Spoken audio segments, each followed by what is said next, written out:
Could this one seemingly harmless meal mistake secretly sabotage your blood sugar and leave you feeling frustrated, not understanding why your glucose numbers aren't improving? Did you know that just one common meal mistake could sabotage your blood sugar control for days? That's right, days. In fact, did you know that a single meal mistake could spike your blood sugar and overall derail your diabetes reversal progress for days at a time? In this video, I'll reveal exactly what these meal mistakes are and why removing them can dramatically speed up your type 2 diabetes and prediabetes reversal journey. Hi, I'm Dr. Beverly Yates, a licensed doctor of naturopathic medicine, and I've personally helped thousands of people reverse their type 2 diabetes naturally.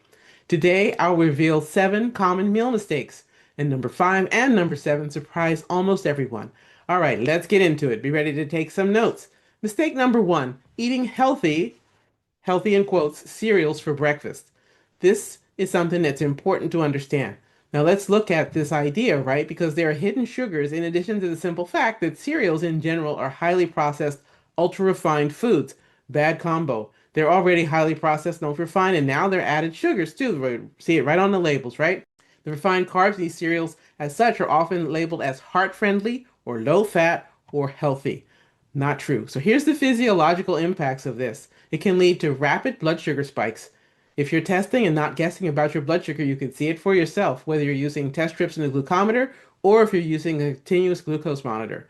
Additionally, you can see via lab testing for your average fasting insulin levels via your blood, right? If you check insulin levels, fasting insulin levels on a blood test, you will see that it will rise over time, compromising your metabolic flexibility and promoting insulin resistance. So then the next thing you can see is this blood sugar effect, right? The spikes and crashes of your glucose. Subsequent crashes can come from eating cereal, particularly to start the day. It's not good. As a result, people often get hangry, their moods are not good, their brain fog, their body might be achy from the inflammation this all causes, and it increases cravings. So many people who have blood sugar regulation problems have cravings. This is a pattern that can be avoided by having healthier options for your breakfast as a meal. And these fasting insulin levels, as they increase over time, can lead to a creeping kind of weight gain that is really slow, if not hard, to deal with. And that's part of the increased levels of insulin resistance. All right, so here are some practical solutions. Focus on savory meals, not sweet ones. Avoid those meals that taste sweet, especially to start your day with breakfast. Get rid of sauces, gravies, other things that tend to go with savory meals that aren't really necessarily a part of the food. Those can have a surprising amount of hidden sugar and hidden salt in them. These sauces and gravies can add or boost the cravings and leave you feeling out of control with your food choices or portions of food, maybe both. And you might notice that you want to eat more than makes sense. You know you're overeating, but you may not necessarily feel like you're in charge of it. You may not even realize this. This is part of what goes with that. So for these meals, here's some ideas for food pairings.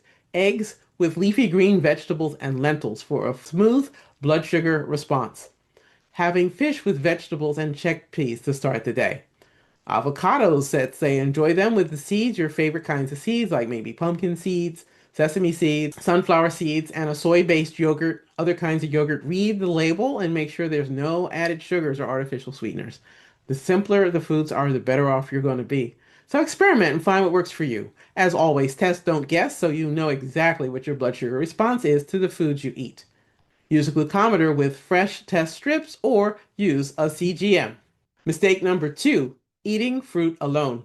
Now, while fruit is nutritious, eating it alone can cause sharp glucose rises. Some people are more vulnerable to this than others. There are health programs out there that advocate for people with diabetes to eat quite a lot of fruit. Sometimes this is okay, sometimes it is not. It depends on the person. As always, test, don't guess, so you know exactly what your blood sugar response is to the foods that you eat. Use a glucometer with fresh test strips, or you can use a CGM, a continuous glucose monitor, so you know what your blood sugar is doing in response to eating fruits specifically. Now, once you've established this, right, once you know specifically how your glucose levels respond to eating fruit, in particular different kinds of fruit, you can make smart choices for your health needs. If you find you tolerate certain fruits but not others, then you're going to focus in next on the portion sizes of the fruits that work best for you. And be sure to check the difference in response between eating the fruit fresh with the skin on and eating a dried version of the fruit, where the fruit sugar is concentrated and might provoke a different, perhaps less friendly blood sugar response. This can vary a lot between person to person, so find what works for you. Now, in general, pairing fruit with proteins or fats slows absorptions of the food and mutes the blood sugar response bit. You can try eating a slice of meat or a portion of fish with a piece of fruit and see if that improves the blood sugar response. You can also pair it with beans, peas, or legumes. That might also work well. You can also have a handful of pecans or pumpkin seeds with a piece of fruit and see if that improves the blood sugar response. Here are some more ideas for pairings. You could try apples with almond butter on the apple slices, let's say, or berries plus yogurt with no added sugar in the yogurt, and also bananas may be paired with nuts. See if that works for you for a blood sugar friendly response for a meal. Okay, so now which one of these mistakes is more familiar? Comment below so everyone can learn together. It would be great to hear from you in the comments below. If you find this video helpful, please like the video, share it, and turn your notifications on while subscribing to this channel. This way you can help me grow the channel and reach others with this information. Thank you so much. All right, mistake number 3, skipping protein in meals. That's a big one. Oh boy, this is a common mistake people make. Let's dig in. Now, protein plays a crucial role in stabilizing blood sugar levels. Protein slows the absorption of food and the absorption of glucose into the bloodstream. This is helpful when looking to improve overall blood sugar levels and achieve reversal of type 2 diabetes and prediabetes. If a person does not eat enough protein at each meal, this lack of protein can contribute to high blood sugar, to cravings, to overeating, and poor satiety. Poor satiety is reflected in not feeling satisfied when you eat your meal. Satisfaction is important when we eat our foods. We know when it's time to stop eating. For some people, this is broken. Now, as folks age, they are at risk of not consuming enough protein. This is a well-known risk for people as they approach their years of being an elder. Therefore, it is essential to eat enough protein at any age and any stage of life. Aim for an amount of protein that is a handful, compared to the size of your palm as a place to start for general advice. Protein sources include lean meats, seafood, legumes, beans, peas, eggs, tofu, tempeh, seeds, and nuts. All right, mistake number 4, eating late at night. Negative effects on morning fasting glucose and insulin sensitivity can ensue. Eating late at night in general for blood sugar control is a disaster. I cannot recommend it. Now let's look at this. You've probably heard me say this potentially on other videos if you've been here on the channel for a while, and if not, if you're new, I welcome you. Check out these other videos, but while we're on this one, let's revisit this point. When we eat late at night, we're asking our gut to do all the work it would do earlier in the day for digestion, assimilation, and elimination, but you're getting ready to go to bed. You're going to go to sleep, and your body is not in that mode. When you're getting ready to go to bed, your body's in chill out mode, right? It's like, okay, our day is done. Let's get ready to sleep. Every time we go to sleep, it's the beautiful, potentially healing opportunity each and every night to reset blood sugar to a healthy range. If you eat late, if you allow less than 3 hours between dinner time and bedtime, you are risking blowing that beautiful healing opportunity each night to hit the blood sugar reset button. Okay, I want to be sure that's really clear. All right, so sleep is that beautiful healing opportunity each and every night to hit the reset button on your blood sugar levels because you're asleep and therefore you are not eating or drinking anything. That's the reason it works, right? Eating late at night is a mistake if you want to reverse type 2 diabetes and prediabetes. Late eating impacts your sleep quality for sure. This can be objectively measured. We have all sorts of health gizmos now that you can wear and help you assess that. The wearable technology, as it's called, for health. And then also it boosts insulin resistance, decreases insulin sensitivity. Not what you want, right? So here's some improvements to offer here. One is to have your dinner earlier and allow at least 3 to 5 hours between when you have dinner and your bedtime. You can also, as part of this, right, make use of intermittent fasting benefits, those timed windows for healing, TWH as I call them. Intermittent fasting is a wonderful gift. It can help you get your meal timing more organized and you more purposeful. So if this is an issue for you, I invite you to think about the time of day you eat your food. It matters a lot for our health, including blood sugar regulation, hormonal balance, and moods. All right, remember, self-care is not selfish. This healing journey is about progress, not perfection. Okay, mistake number 5 is going to be relying on artificial sweeteners and sugar-free products. Artificial sweeteners can disrupt your gut's microbiome and overall your gut's health. They can really interfere. The flora that live in the gut care a lot about what we eat and drink, and artificial sweeteners can really cause some disruption and discombobulation there. Artificial sweeteners can also lead to increased cravings. After all, you're training your tongue as you trick your tongue and then send that signal to the brain, which tricks the brain into thinking something sweet was eaten that is actually sweet. And then your brain goes, hey, there's calories. And then time goes by, like an hour, hour and a half, and the body goes, wait, I didn't get my calories. Hold on, that was sweet. Where's the calories? The next thing you know, you're snacking. Snacking is not going to be your friend if you're looking to keep your fasting insulin signals lower and to also let your body really have your blood sugar reset after each meal and on to the next. The cadence ideally that you'll have is eat a meal, don't eat for a while, let's say 4 or 5 hours, get hungry, natural hunger, time for another meal. Same thing, 4 or 5 hours go by, have your next meal. If you're a person who eats 3 meals a day, if you eat 2 meals a day, similar cadence, but you're going to do one cycle of that, right?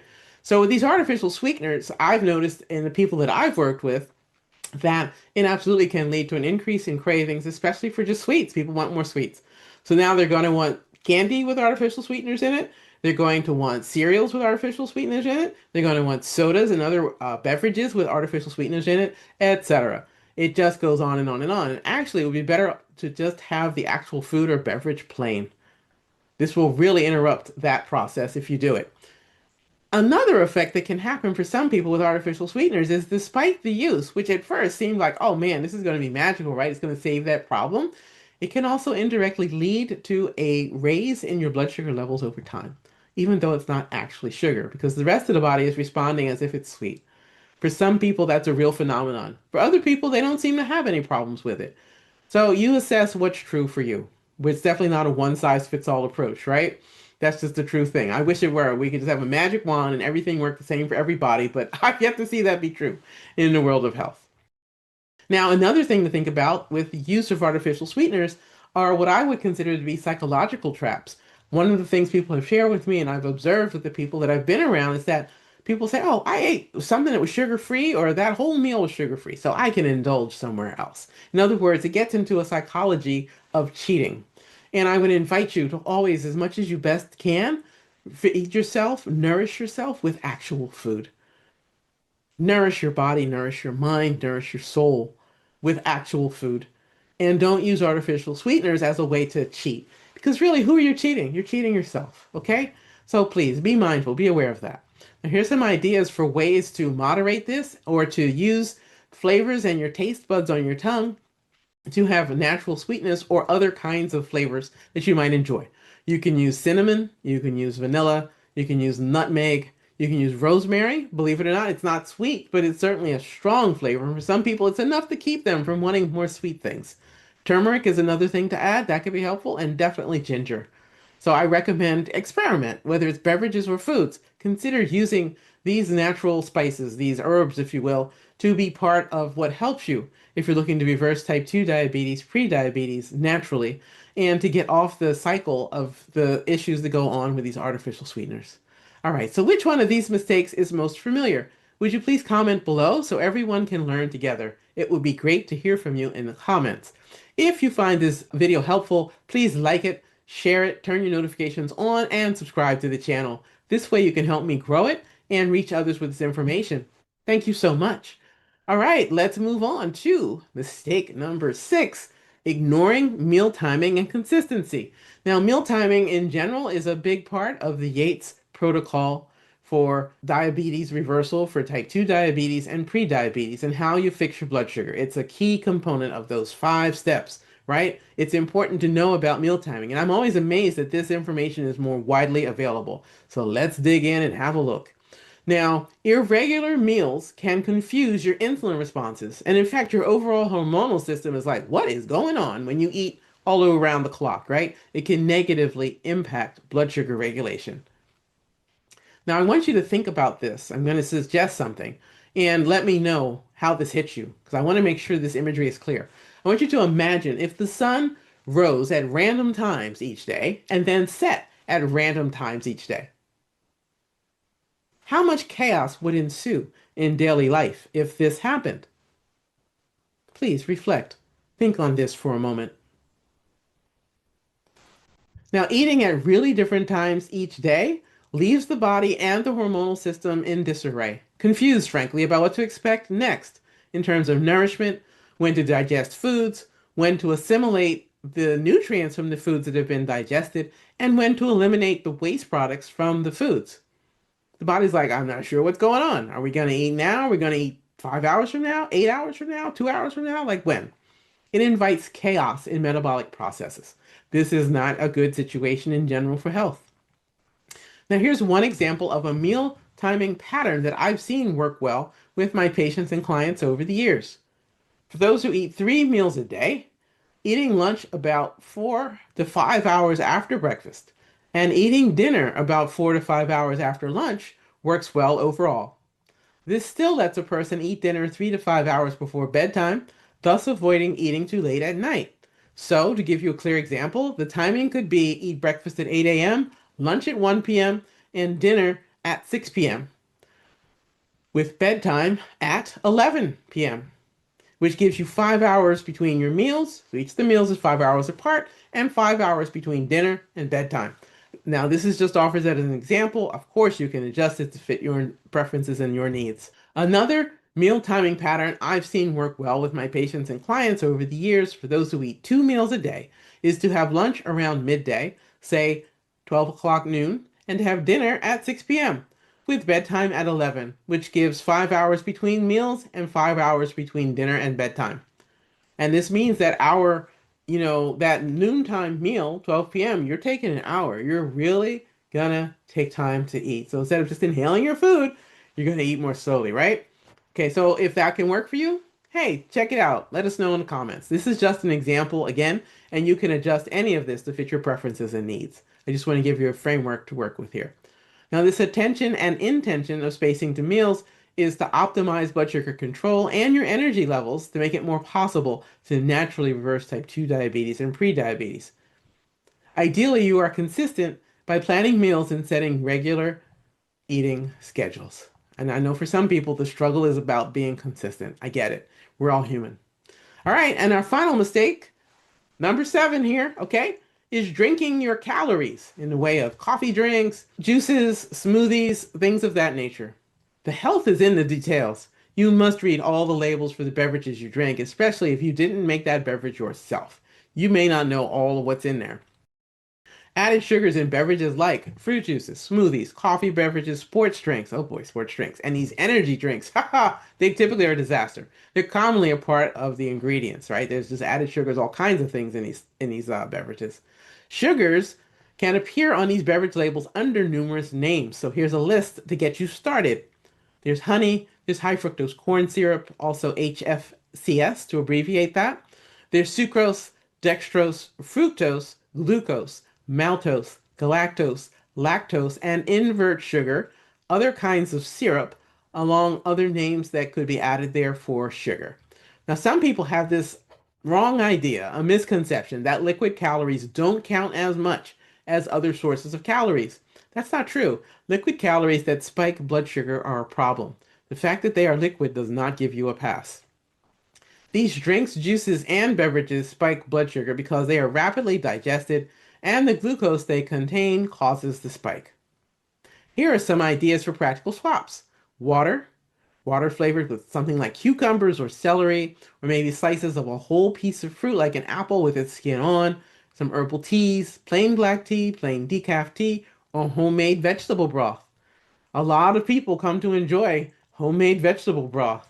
This is how we take charge of it, get ourselves some nourishment and nutrients without a ton of calories, right? Okay, so friends, to recap, these common meal mistakes that interfere with reversing type 2 diabetes. Mistake number 1, eating healthy cereals for breakfast. Focus instead on savory meals and avoid meals that taste sweet. Mistake number 2, eating fruit alone. Pair fruits with proteins or healthy fats, for example, apple slices with almond butter or no added sugar in the yogurt, along with the apple slices with the almond butter. Gives you some options there, right, in terms of the kinds of things you would enjoy. Mistake number 3, skipping protein in meals. Always include protein in your meals at every meal. Lean meats, seafood, legumes, tofu, tempeh, eggs, etc. Mistake number 4, eating late at night. Having earlier dinners and avoid eating within 3 to 5 hours of bedtime. That's super important. Let your body hit that reset button for your blood sugar overnight. Mistake number 5, relying on artificial sweeteners. Limit sugar-free products. Use cinnamon, vanilla, turmeric, ginger, or nutmeg for sweetness instead. Let your tongue enjoy those flavors rather than something that's just simply sugar. Mistake number 6, ignoring meal timing and consistency.